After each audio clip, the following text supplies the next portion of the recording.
আসসালামু আলাইকুম pro football fans. দর্শক, আমি সকলকে একটা বিগ ব্রেকিং নিউজ দিতে চাই। যারা বিশেষ করে রিয়াল মাদ্রিদের ফ্যান, তাদের জন্য কিন্তু একটা বড় খুশির খবর দিয়েছে বিখ্যাত সাংবাদিক ফ্যাব্রিজিও রোমেরো।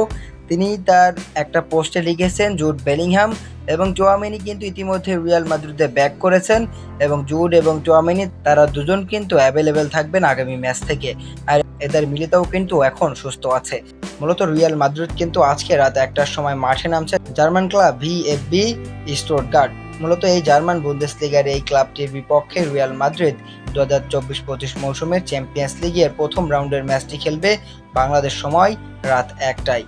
মূলত 18 সেপ্টেম্বর বাংলাদেশ সময় রাত 1টায়, অর্থাৎ আজকে রাতে কিন্তু রিয়াল মাদ্রিদ আরও একবার 2024-25 মৌসুমের চ্যাম্পিয়ন্স লিগের প্রথম ম্যাচে মাঠে নামছে এবং এই ম্যাচ হওয়ার আগে কিন্তু জার্মান ক্লাবদের একটু ভয়ভীতি ধরে গেল, কেননা জুড বেলিংহাম এবং চুয়ামেনি কিন্তু ইনজুরিতে ছিল, তারা দুজনই ব্যাক করেছে। পাশাপাশি কিন্তু এদের মিলিদাও কিন্তু এখন সুস্থ আছে।